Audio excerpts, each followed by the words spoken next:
So for those who are not so lucky to be here tomorrow to hear all the knowledge which will flow from your speech, I wanted to ask a couple of questions. But before we start, could you tell me more about yourself?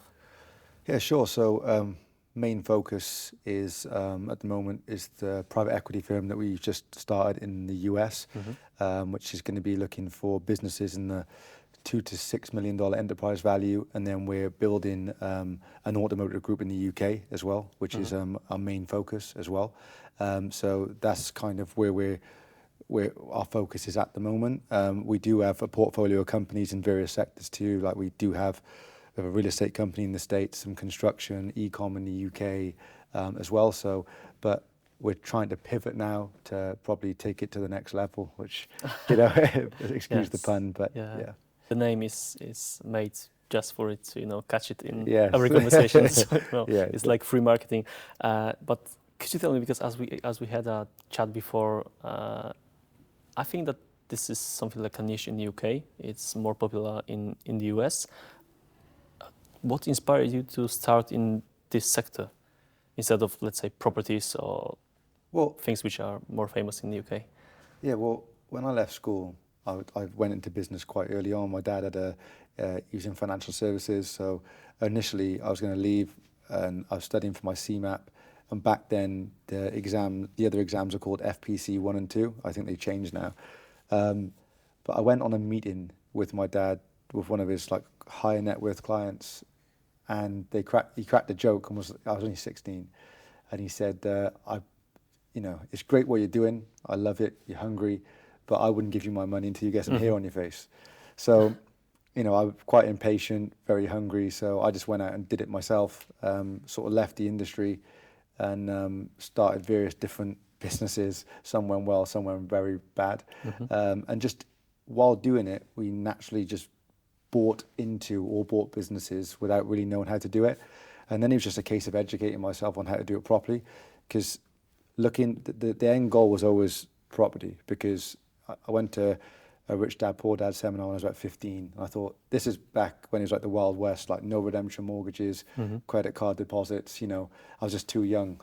I wasn't old enough to have a credit card or get a mortgage. So at the time, it wasn't right. And as time went on, we thought, property is always going to be sort of the end goal. And then starting to build a portfolio with my business partner, Shane, we realized quite quickly that,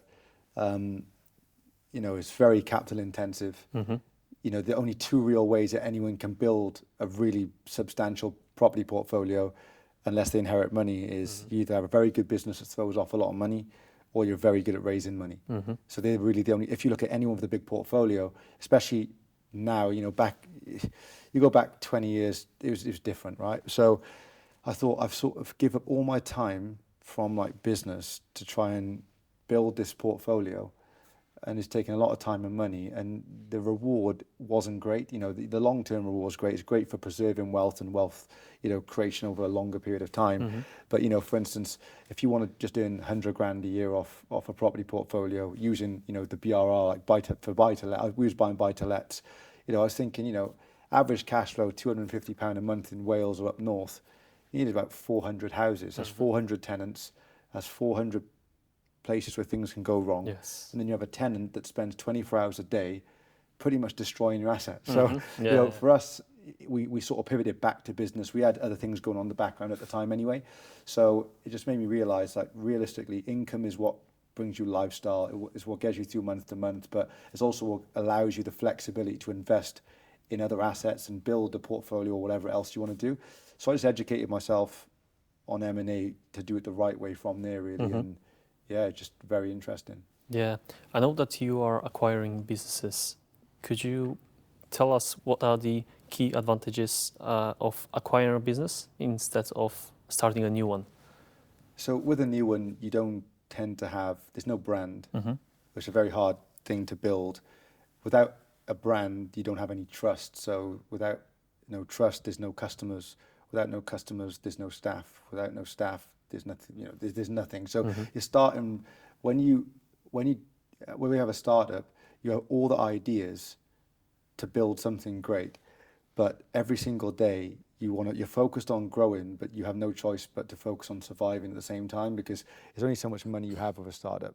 So unless you start generating sales quite quickly, it becomes very hard to build and grow. So you always focus on surviving as well as growing. So it becomes hard. When you buy a business, you're already buying an established brand. So you're buying something that's 20, 30, 40, 50 years old that, has been here longer than you. Already has management structure, already has all the infrastructure needed for the business, already has a customer list that trusts the business and the brand. So you're buying something that, has income day one, is fully operational, and usually you're buying something through probably a retirement sale or a situation where someone's a little bit older and maybe they've got health issues and they want to offload the business. So they want to take it, there's an opportunity to bring new energy to the business, to take it down a different route or just build on what they've done. People get in routine at the end of the day. So the benefits for me is you're buying something that's already proven. You're buying, the risk is very low unless you're very bad. Yeah. This is another question about the risk. How you manage the risk, how you recognize the risk in the business which you are buying, because this is a business, but there are people inside, so you always have some risks. How you recognize them in the business which you want to buy? So organizational risk with people is very hard to identify all the risks up front, because if you're buying a business from someone, if I was buying it from you and I was like, look, what's how capable are your management team? And you're trying to sell me the business and I'm the buyer, you're going to say they're fantastic. I don't need to spend much time in the business. They can run it without me being here. And there's only so much like organizational due diligence you can do on the front end, because people, they don't tend to expose you to their team very early on, because they also don't want to damage the culture inside the business. Like if you let me go and speak to all your team while I'm tire kicking trying to buy your business and I don't want to buy it all of a sudden, then you're like, well, you just disturbed and disrupted my whole team and now you're not going to buy the business. So people don't tend to let you do it. So all you can really go off is the performance of the business, how it's operating. You get an employee matrix, you can see what someone's doing, what they're getting paid for it. And you start to see where the business is performing and where it's suffering, and then you can try and there's things that you can do. You can do your SWOT analysis, you can do a bit of a skills matrix and all the other things, but organizational DD is very hard to do. So you do have to make a judgment call in some aspect, but at the same time, it's good to understand that the business that you're buying, if it's been successful for 30 years, then really you're going to always have some culture risk, like post-acquisition, where if I'm now the owner and you're not the owner anymore, do they want to work for me? Do they like me? Do they prefer the way you do things? But you have to overcome all of those risks or potential fears from the staff by making sure you pay the first payroll. If you miss that, then you've lost everything. And just making sure that fear of change they shouldn't fear it, they should embrace it. And I think that post-acquisition, having one-to-ones with all the staff, finding out what it is they want individually as well as a team. Some may want to progress, some may just want to turn up, collect their paycheck and go home. It's just understanding, what everyone wants as well. But the risks are always going to be there. It's just doing what you can to mitigate the risk. I see your point. And if you could tell us what the aspiring entrepreneur who want to buy a business, what factors should he or she consider before buying business? So I think that realistically understanding what your criteria is yourself, because we're all different, right? You can ask a room of 100 people, what do you want out of this? And it's all going to be different. The reason why is because everyone's going to have a different number. Everyone's going to have a different how much time they want to allocate to the business. I could ask you and you could say, well, I want to buy a business that gives me 250,000 a year and I only want to spend 8 hours a week on the business. The next person could say, well, I'm happy to spend 40, 50 hours. Someone could say, I'm happy to spend 100. But one person may want £1 million, one person may want 50 grand. So understanding what you want out of it first and try not to deviate from it, because what tends to happen when people start to look for deals, and people do the same with property and various assets, is they have a criteria and they tend not to stick to it because they try and force deals if they don't get the deal flow that they want. So all of a sudden their criteria starts to get squeezed naturally by themselves because of emotional biases. And I think that it's important to understand what it is you want from the start and stick to it because that's what you set out to do. So when someone is considering buying a business, they need to think, right, how much money do I want from this if I was to buy one? And you have to understand that there's going to be some debt service that you have to take into consideration. So whether that's seller finance or any debt financing that comes into the business or equity too. So you need to understand what you want left over after all of that, how much time you want to spend on the business, and what's the long-term vision. Do you want to divest this business in the future, maybe 5 years, 10 years? Do you want to build a group of businesses, or do you want a standalone business that's going to give you what you want and already has, like I said, a solid management team in place that you could just stabilize and build off? So I think each individual person needs to understand what it is they want out of it, because it's the same as when you buy a house, right? I understand you've got a lot of property people that watch and listen in who are in property. You buy it, or the chase is always better than the kill. You get a house, and then you're like, right, you're all excited. The rip out starts. You get really excited. And then when all the intricacies start to happen, you're like, which kitchen do I want? And then you start running into other things that maybe you don't have a contingency in place for. All of a sudden, it's not as fun, because then the stress and pressure comes on when you have to worry about, right, wait there, have I priced the schedule of works correctly? Is the refurb going to cost me what I thought it was going to cost me? Is the GDV going to come in where I thought it was going to come in at when the valuer comes? All these things start to mount up. With the business, it's the same thing. The chase is better than the kill. You buy it, and all of a sudden you have to understand you're now responsible for this business and how it operates. So, all of those things also need to be taken into consideration, because I think a lot of people fail to consider the impacts it's going to have on you personally post-acquisition when you own it. And, the reward is there because you're buying something that's going to give you and pay you very well. But you need to understand what time needs to be allocated to it as well. I see your point. Thank you for that. And are there any specific industries or type of businesses which you like to buy or which you prefer to buy? Ideally, something service-based is in the perfect case scenario, because you can amplify margins and you can try and bring overheads down. But, it really depends, because if you want some like really strong, resilient businesses, then, you look at some, manufacturing companies, and you're going to get the resilience, and it's something that's been around for a very long time. Some of them as well has pivoted very well and adapted through different shifts, whether it's economic shifts or generational shifts.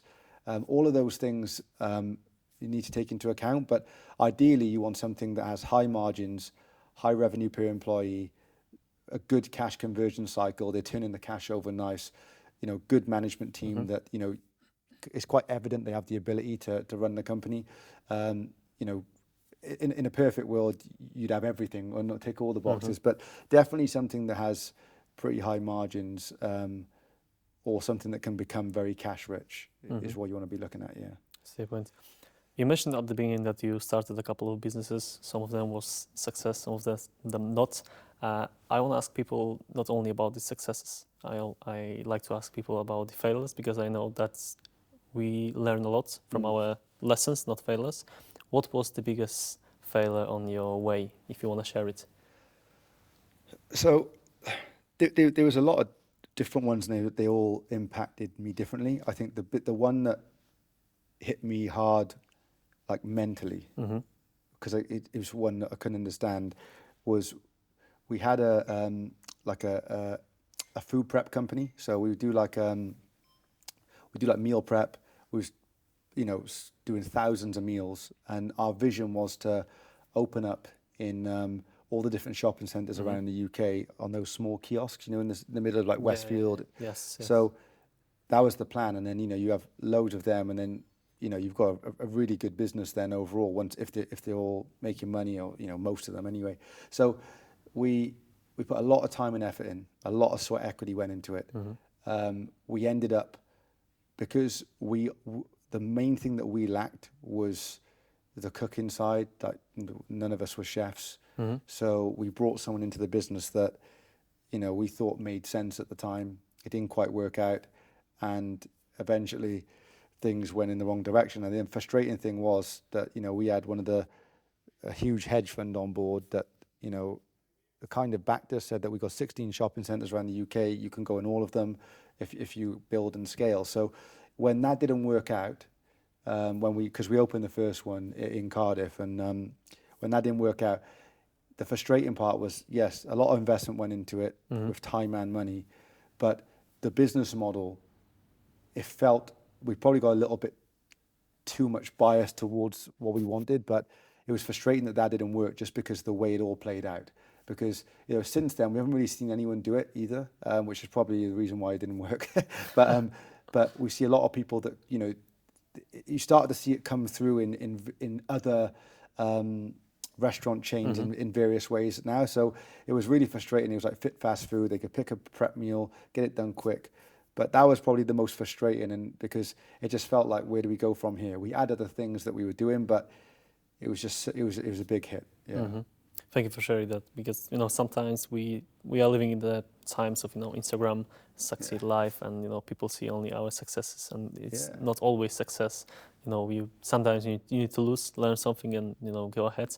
And the last question about your fund, which you are building right now. Could you tell me more about this, how it works? What is the reason why you're building it right now? So we've been working with different investors over the years, but we've never really been open to like serious investment before. We've kind of just self-funded, or used a mixture of debt and equity, but equity coming from ourselves. But the goal was always to go down like the private equity route. But the barrier to entry, I don't know, there's like I said, there's a lot of red tape in the UK, so it was always something, maybe down the line we'll do it.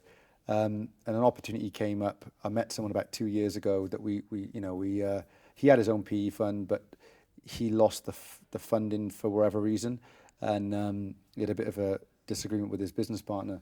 And we've been toying with the idea for probably 2 years, and then quite recently, out the blue, he's like, "Look, I found a way we can get this done. We'll do it in the US because of the SBA program. It makes a lot of sense." So we looked over there and we thought, right, if we hit the 2 to 6 million enterprise value businesses, it's a really good range, because like the serious private equity firms aren't really in that arena. They're looking for things a lot bigger. But then also your average small business owner probably may not have the capability of also buying those businesses. So it's a bit of a sweet spot.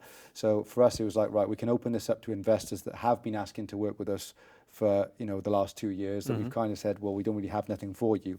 And it sort of just made sense and clicked, and now the cap raise ends April the 1st, so we're going to officially launch April the 1st, and then probably a 2-year deployment phase, and then hopefully if that goes in the direction we want it to go, then we'll maybe start Fund 2 and take it from there. Great, good luck in this project. Appreciate it.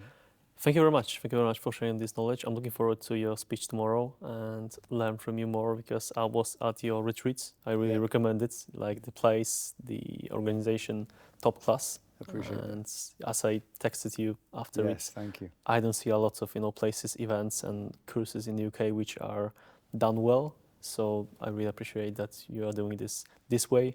And thank you very much. Thank you. Speak to you soon. Appreciate it. Thank you. Cheers. Yeah.